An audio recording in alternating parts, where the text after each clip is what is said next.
Welcome to New York's number 2 sports show. The New York Giants lose again on prime time at home, and the offense absolutely does next to nothing. They score 7 points in a 17-7 loss to the Cincinnati Bengals, a game the Bengals desperately needed coming in at 1-4. They leave the game 2-4. Now the Giants themselves have a record at 2-4. So the defense, it's a shame. The defense was really, really good and deserved. That was a winning performance of the defense. Look, it's not going to be perfect. And that was against a really, really dynamic team offensively in the Bengals. Joe Burrow, one of the best quarterbacks in the game. And the Giants did a good job of bracketing Jamar Chase. He did not do much at all. And T. Higgins, there was some production there, but it was mostly Deontay Banks against T. Higgins, and they bracketed Jamar Chase with mainly Cordell Flott around him. And the Bengals had a couple of really big plays, but that's the difference. The Giants are incapable of explosive plays. And you can't win in this league if you're not going to have those. So the Giants, even though they played well against the Seahawks, and they did, they followed it up with just a shit performance. And Malik Neighbors was out again, and that doesn't help things. So I figured he would have been back. He wasn't. So this is clearly a concussion that is not your prototypical one, as in most cases you see players miss about a game or so. This one's resulted in missing 2 games, plus the fact that the injury occurred on the Thursday Night Football game against the Cowboys. So I'm hopeful he'll be back next week against the Eagles, but we can't say that with certainty given what has happened to this point. Devin Singletary was out again with that groin injury, but I thought Tyrone Tracy Jr., the 5th-round rookie, was one of the few bright spots for the Giants in this one.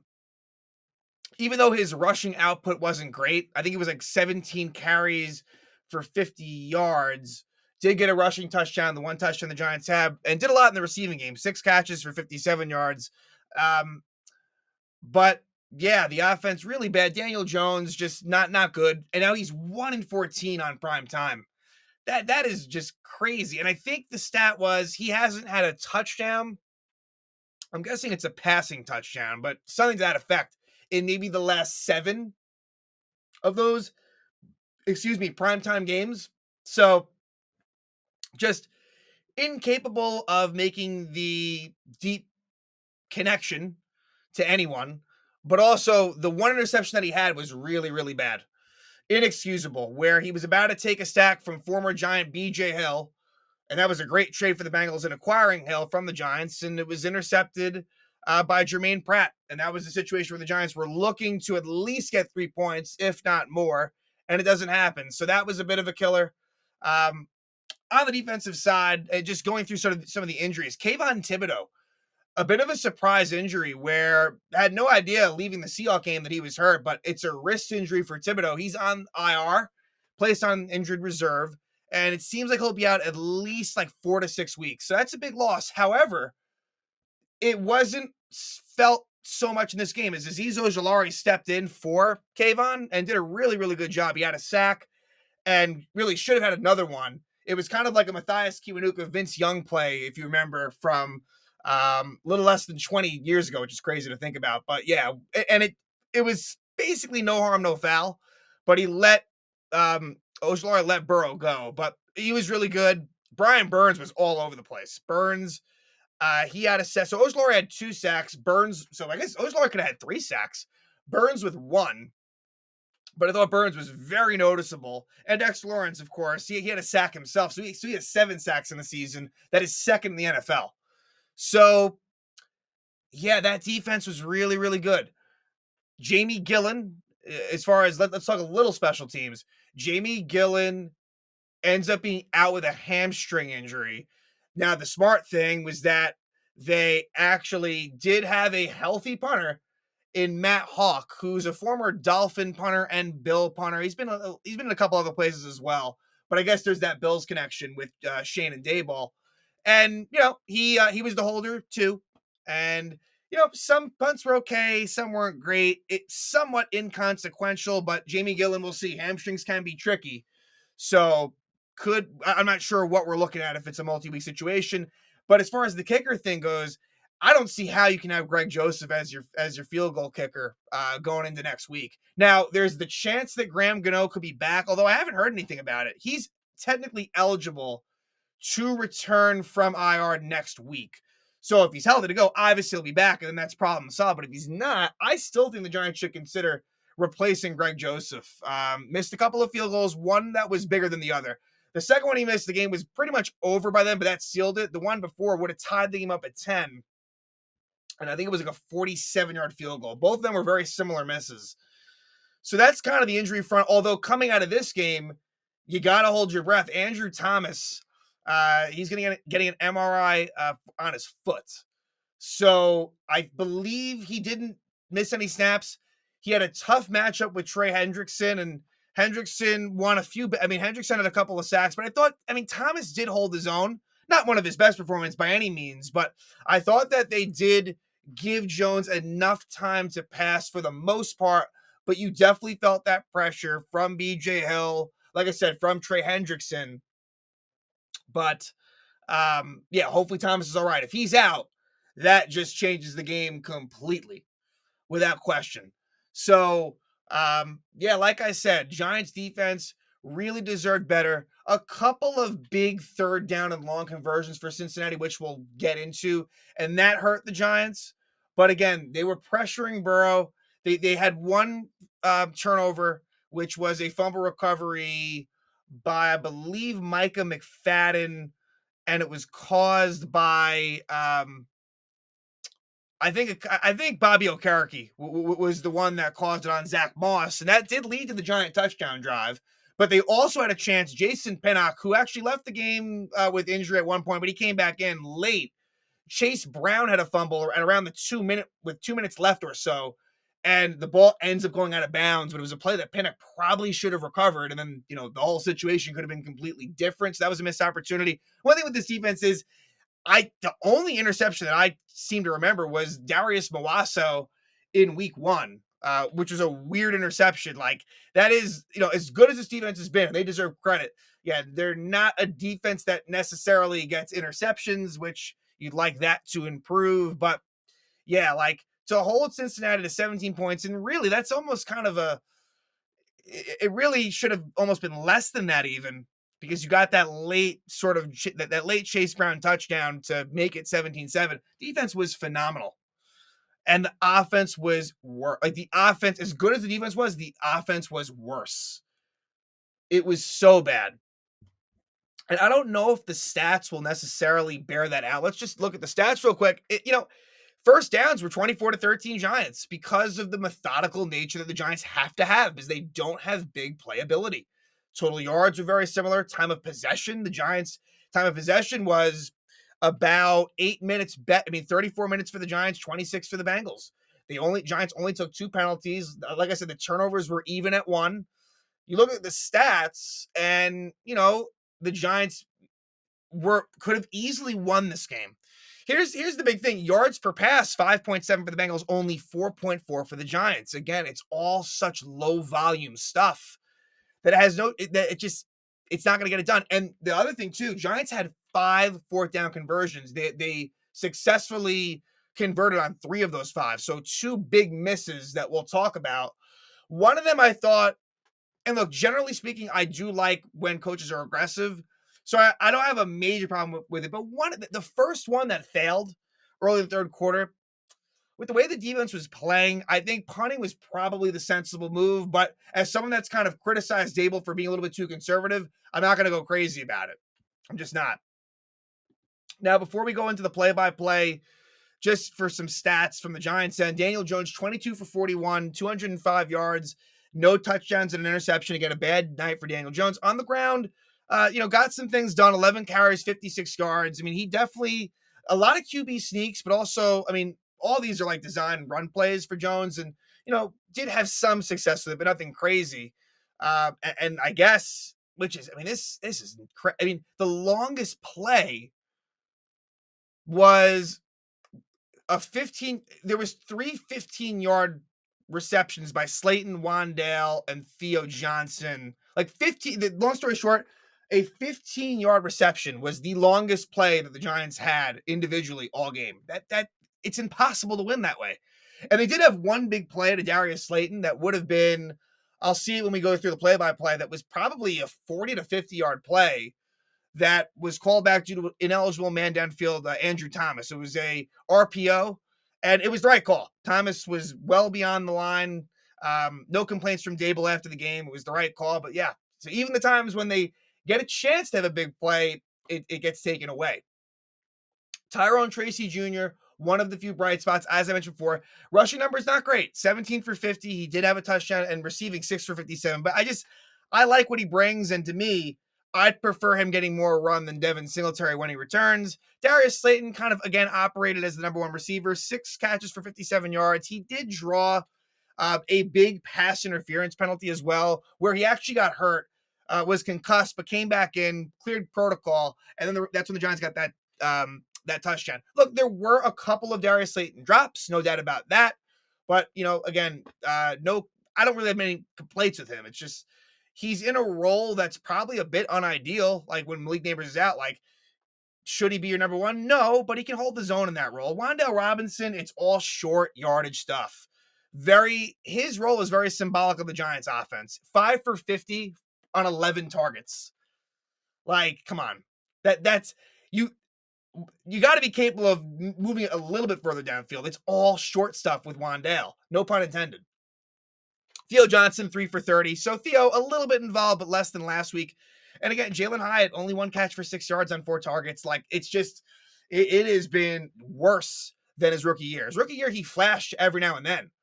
Whether that be with Taylor, whether that be with DeVito, whether that be with Jones as well. It was, but just nothing's going on there at all. And I already spoke about some of the defensive stats. Again, namely Ojulari, Burns, and Dexter Lawrence. But Bengals score a touchdown on the first drive of the game. And the thing with this is that, the Giants team was really good, especially when they were trailing. But once the game was tied, then the Bengals offense did kind of kick it into high gear just a little bit more when they had to, and they did. So, first drive, it would be a lot of, Chase Brown, Joe Burrow, Zach Moss, little T. Higgins, like nothing, no Jamar Chase, and nothing of real significance until one really big play happens. So mind you, Brian Burns gets a sack on second down to basically put the Bengals out of field goal range at the time. It's 3rd and 18 at the Giant 47. Giants are in man coverage. 3rd and 18 at the 47. What happens? Joe Burrow scrambles for a 47-yard touchdown, untouched on the right side. I think Pinnock was the defensive back that moved over to really clear the way totally for Burrow. But that's very unacceptable. And that was something that was taken advantage of. We saw that with Geno Smith last week. You just didn't think that Burrow, who he has running ability clearly, but he's not known as someone that really does get a whole lot of, rushing yards, but he does it there. Again, takes it to the house unscathed. So that is an awful way to start. And that is just a play like that's the difference in the game. So it makes it 7-0 Bengals. Then the Giants get a first down by Jones to Slayton, but then the next 3 plays, not a whole hell of a lot. They punt it away. Bengals get the ball at their own 3 after a holding penalty on the return by Cincinnati. And this is where you get that 3rd and 1 at their own 12, Cincinnati. And Ojulari has Burrow dead to rights, but doesn't put him down. And then it ends up being an incomplete pass. So it's now 4th and 1. Bengals punted away. Actually, pretty good punt. So the Giants' starting field position, not as good as what it could have been if Ojulari presumably gets that sack. So now you have what was actually a pretty good looking drive for the Giants. We're still in the first quarter, about halfway through. Bengals up 7-0. And there was a very big defensive holding penalty that prolonged the drive. And in this moment, it kind of reminded me of the Brown game. And there were some similarities to the Brown game. Not frequent, but a little bit, where everything was not going the Giants' way. And then one penalty seemed like it kind of flipped the script that kept the drive alive for the Giants. And so from there, You get a Wan'Dale Robinson 7-yard catch on a 3rd and 2. Slayton, a 9-yard reception. Tyrone Tracy Jr. with a 14-yard catch. Wan'Dale Robinson, a 15-yard play. So the offense was probably humming more than it ever had all game in this moment until it all changes at 1st and 10 at the Bengal 14. Daniel Jones is intercepted by Jermaine Pratt. Pressure by B.J. Hill. A terrible decision by Jones. He's got to take that sack. I mean, look, he had Tyrone Tracy open in the flat, didn't go there, and he just chucks it up. B.J. Hill hits him. It's fluttering up in the air, and as well as in the air, I mean, everyone knew this is getting picked off, and Jermaine Pratt does do that and brings it back to the Bengal 27-yard line. Just a terrible, like, to encapsulate this game, think about Joe Burrow, that first play for 47-yard touchdowns, and then that Jones interception. I know there's a lot more that comes with it, but that is the difference. And that's where, look, Daniel Jones, it's like, I know he's had a couple of good games recently. This is year 6. Like, the Giants are just not in a great position quarterback-wise. And this is where last season, it was frustrating the Giants not losing those games, especially when you see, and not even so much Caleb Williams, because getting the first pick, that was going to be a tall task. It was. But Jaden Daniels, who's in your division, looking really good. I mean, Drake May makes his debut today. Looks solid in that as well. It's just, look, the Giants are not in a great position as it comes to the quarterback. And I don't know what the solution will be if, like, the Giants, because I'll say this right now, like, the Giants, to me, this so looks like it's going to be a 6-11, maybe if things break the right way, 7-10 season. And if that happens, I just don't know where that puts you in the draft to get a quarterback. I think that puts you in a really tough spot. So that's where it's more advantageous. If the Giants aren't going to make the playoffs, and this is not a playoff team, to lose games. We're not going to get into that conversation yet, though. I want to stay away from that, but we may not be too far away from getting there. But again, hold off on that. So 7-0 Bengals. They have the ball, and they would actually punt it away at the start of the second quarter. What happens is Zach Moss actually loses 4 yards. Really nice play by Brian Burns on a 3rd and 3 in what was basically 4-down territory. Giants kind of knew that, and so they saw the run coming. Brian Burns just shoots the gap, and he is able to, on the edge, take Zach Moss down, and the Giants get the ball back to start the second quarter. And Daniel Jones gets a 13-yard rush on, nice play there. But then he takes a sack by Trey Hendrickson, and they're unable to really recover, and they ultimately punt it away. So the Bengals get the ball back, and it's a 3-and-out for the Bengals as well. Starts out with an intentional grounding by Joe Burrow. Not a great decision by him, and that put them behind the 8 ball, and the Giants get the ball back. Here, not a whole hell of a lot to speak of. You do get a couple of first downs, one from Jones to Tracy for 12 yards, actually. But after an illegal shift penalty on the Giants, they were unable to really recover from that, and the Giants punted away. Bengals get the ball back. It's trading off punts basically the rest of the half, just to cut to the chase. No pun intended there either.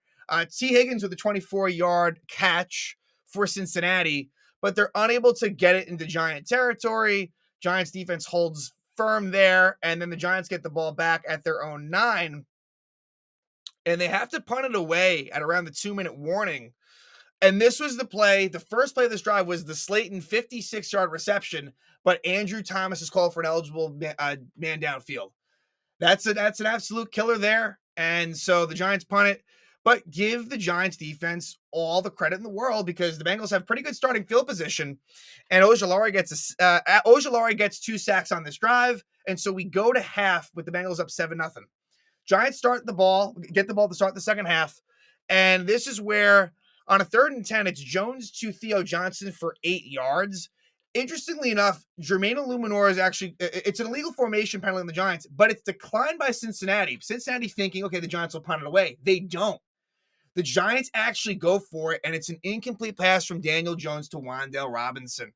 Not a great play call, broken up by Mike Hilton pretty easily. And, I understand the aggressiveness. I probably would have punted away in that particular situation, but it doesn't end up hurting the Giants. And the reason is because the Bengals do fumble it away. Zach Moss on a 1st and 10 at the Giant 26. Giants catch a break. It's a fumble. It's recovered by Micah McFadden, and it leads to the Giants' 1 scoring drive, a 16-play, 79-yard drive for 6 minutes and 45 seconds. And sadly, that's how the Giants score their touchdowns. It is a lot of plays, and it takes up a lot of time usually, and they do tie the game.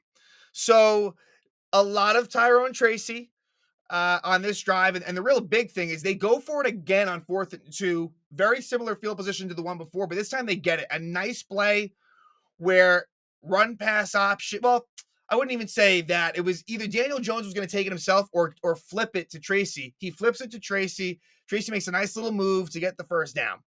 Then Jones to Tyrone Tracy again for 10, gets it into Bengal territory. And another 4th down conversion on the 4th and 1. Tyrone Tracy is able to get 5 yards. And then the big thing that happens is the Giants are on the Bengal 19, and it's a pass interference penalty in the end zone.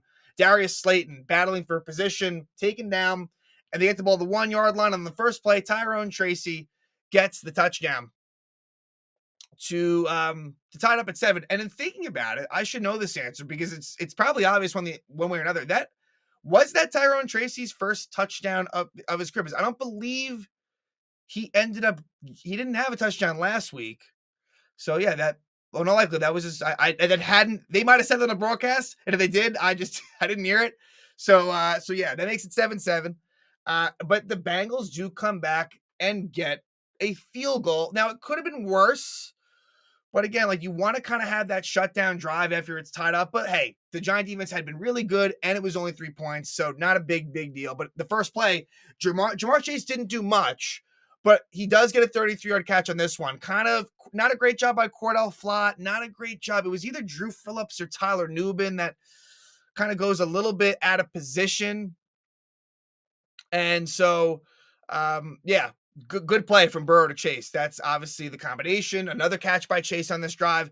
And you get to a spot with 3rd and goal at the 1, and it looks as if Chase Brown has gotten a 1-yard touchdown, but it is nullified by offensive holding on Cincinnati, which leads to a sack by Dexter Lawrence and a field goal by Evan McPherson, 37-yard field goal to make it 10-7. So, as much as that drive had the makings of the Bengals just responding directly back, only 3. So let's go to the 4th quarter after a Jones to Theo Johnson 15-yard play. So Giants with decent field position. They are able to convert on a 4th and 1. A Daniel Jones QB sneak gets it. Then another Jones QB sneak gets another first down. And then where things kind of go wrong is on 2nd and 5 of the 28, they try to take a deep shot to Jalen Hyatt. That doesn't work. And then it's an incomplete pass to Wan'Dale Robinson. And then Greg Joseph misses a 47-yard field goal. You can't have that. You cannot have that. You can kind of attribute week 2 and week 6 poor kicking scenarios. Week 2 with Gano getting hurt, and then here with just Greg Joseph just being poor has cost the Giants a couple of games. Week 2 more directly, but here as well. That's a big miss, and the Bengals maintain the lead. And Bengals would get the ball in Giant territory, but again, the Giant defense is able to stop them from getting any real chance, and the Bengals punt it away. Giants get the ball down by 3. This is a really big drive. Down by 3. Giants had the ball starting at their 11-yard line, and they're moving the ball a little bit. Slayton with a 15-yard catch, then a 9-yard catch, then Jones for the QB sneak to get the first down. Wan'Dale Robinson 7-yard reception, and then a Tyrone Tracy 11-yard run on the 3rd down gets it into Bengal territory. But where it goes wrong is on a 3rd and 1 at the Bengal 35. You're thinking, okay, you got 2 plays to get a yard. Tyrone Tracy loses a yard, so now it's 4th and 2 at the Bengal 36. And going for it here was the absolute right move. You can't trust Greg Joseph to make a 54-yard field goal. But here's the unfortunate thing. If Greg Joseph actually makes the one prior, then maybe you do say, fuck it, let's take the lead here. But this was the right move, but it doesn't work. It's an incomplete pass from Jones to Darius Slayton. Very similar to the failed 4th down conversion earlier. And so the score remains 10-7. You have about 3 minutes left. And the Giant defense is doing the job. You have a situation when the Giants call their second timeout. It's 3rd and 12 for the Bengals at their own 34 in a 3-point game. And Joe Burrow is able to move around the pocket. Again, mind you, like, the Giants defense was swarming at this point, but they get enough protection on this big 3rd down.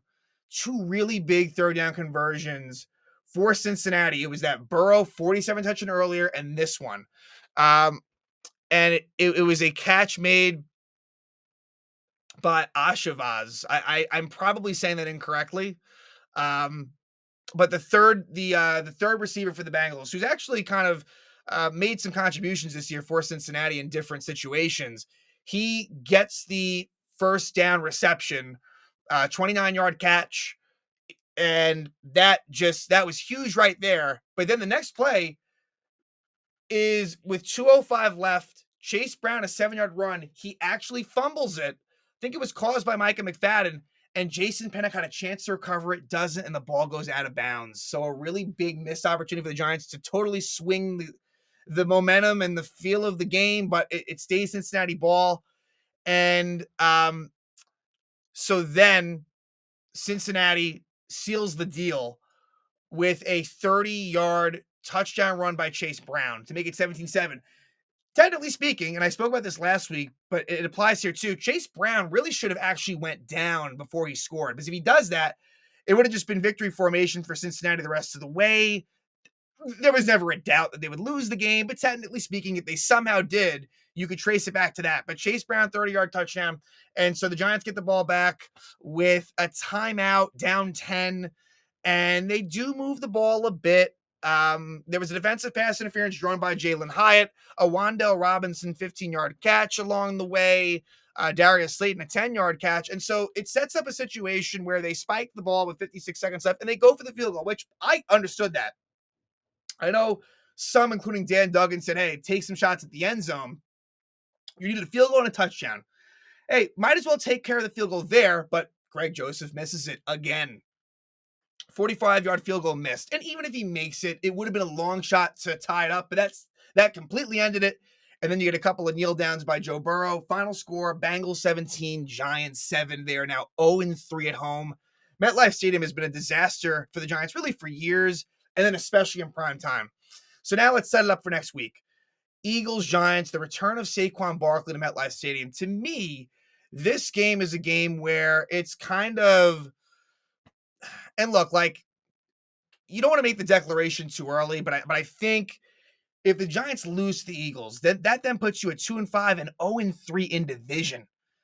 And with the NFC landscape and looking what it's looking like, because there's some pretty good wild card records for NFC teams, but the NFC East, you could argue that it is attainable to win the division.